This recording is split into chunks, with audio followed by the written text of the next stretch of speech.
Hello అందరికీ, అందరు ఎలా ఉన్నారు? నేను మీ భవ్య. నేనైతే సూపర్గా ఉన్నాను. ఈరోజైతే తెలంగాణ స్టైల్ ములక్కాడ సాంబార్ చేస్తున్నాను. మీలో ఎంతమందికి తెలుసు? అందరికీ ఇది ఆబ్వియస్లీ తెలిసే ఉంటుంది.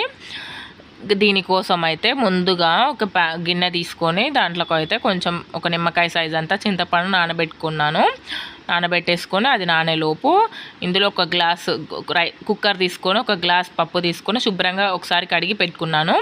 కడిగి ఇలా కొంచెం వాటర్ పోసుకొని, ఎక్కువ వాటర్ పోసుకోవద్దు, పొంగిపోయిద్ది.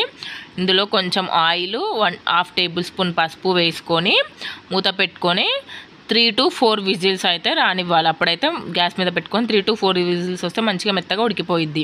ఇప్పుడు దీనికోసం నేను 2 ఉల్లిపాయలు, 1 దోసకాయ, 3 టమాటాలు, పచ్చిమిర్చి అండ్ ఇలా పొట్టు తీసి పెట్టుకున్న మునక్కాయలు అయితే తీసుకున్నాను.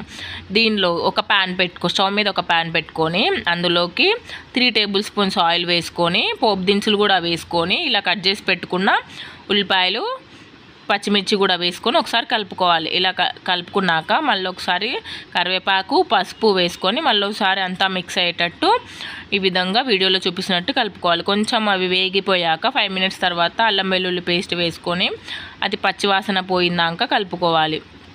ఇక్కడైతే నేను 1 టేబుల్ స్పూన్ అల్లం వెల్లుల్లి పేస్ట్ వేసాను. మీ దగ్గర ఎల్లిపాయలు ఉంటే అవైతే దంచి వేసుకోవచ్చు. నేనైతే అల్లం వెల్లుల్లి పేస్టే వేస్తాను.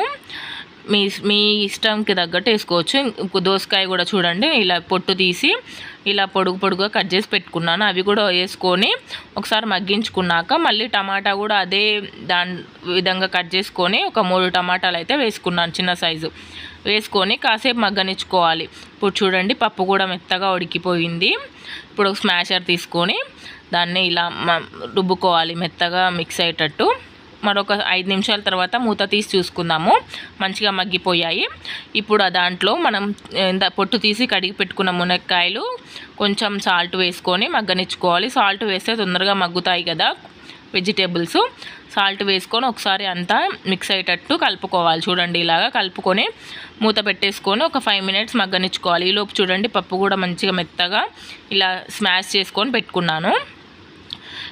మళ్ళీ ఒకసారి మూత తీసి చూసుకుందాం. చూడండి ఆయిల్ ఇలా పైకి తేలి మంచిగా ఉడుకుతున్నాయి. మళ్ళీ ఒకసారి ఇలా కలుపుకోవాలి, మాడిపోకుండా కలుపుకోవాలి. ఈలోపు చింతపండు కూడా నానిపోయింది. ఆ రసం తీసుకొని అయితే ఇలా పోసుకున్నాను. చింతపండు రసంలో అయితే ఒక 5 మినిట్స్ ఉడికించుకోవాలి. అప్పుడైతేనే ఆ రసం అంతా ముక్కలకు బట్టి మనం తినేటప్పుడు ఆ ఫ్లేవర్ తగులుతూ బాగుంటుంది. చూడండి ఇలా ఉడికిపోతుంది. ఇందులో నేను పచ్చిమిర్చి కొంచెమే వేసాను కాబట్టి ఒక 1/2 టేబుల్ స్పూన్ కారం అయితే వేసుకున్నాను. మీ ఇష్టం ఉంటే వేసుకోవచ్చు, లేకపోతే స్కిప్ చేయొచ్చు. కారం వేసుకున్నాక మనం ఇందాక రుబ్బి పెట్టుకున్న పప్పును కూడా ఇందులో వేసుకోవాలి. మన కన్సిస్టెన్సీకి తగ్గట్టు వాటర్ పోసుకోవాలి. ఇంకా మీరు తినే కన్సిస్టెన్సీ అండి. ఇంకా ఇలా చూడండి నేనైతే ఈ కన్సిస్టెన్సీలో వాటర్ అయితే పోసుకున్నాను. చూడండి మూత పెట్టుకొని మరలించుకోవాలి. చూడండి మంచిగా మరుగుతుంది. దీనిలోకి ఇప్పుడు ఒక టీ స్పూన్ ధనియాల పొడి, 1/2 టేబుల్ స్పూను కొబ్బరి పొడి, ఫ్లేవర్ కోసం అయితే కొబ్బరి పొడి వేస్తున్నాను. 1 టీ స్పూన్ ఏమో సాంబార్ పొడి వేసుకోవాలి. కొబ్బరి పొడి వేస్తే ఫ్లేవర్ బాగుంటుంది, కొబ్బరి ఫ్లేవర్ అని వేస్తున్నాను.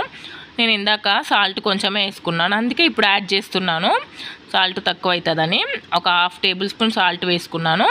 ఇప్పుడు చూడండి దీనిలోకి కొంచెం బెల్లం వేసుకోవాలి. వేసుకుంటే బాగుంటుందండి టేస్ట్, బెల్లం వేసుకుంటే. చూడండి లాస్ట్లో కొత్తిమీర వేసుకొని మరొకసారి 2 మినిట్స్ మరలించుకొని దించేస్తే అయిపోతుంది. వేడి ములక్కాయ సాంబార్ రెడీ. ప్లీజ్ ఎవరైతే మన ఛానల్ని ఫస్ట్ టైం చూస్తున్నట్లయితే ప్లీజ్ లైక్ చేయండి, షేర్ చేయండి, సబ్స్క్రైబ్ చేయండి, అలాగే ఒక కామెంట్ కూడా చేయండి.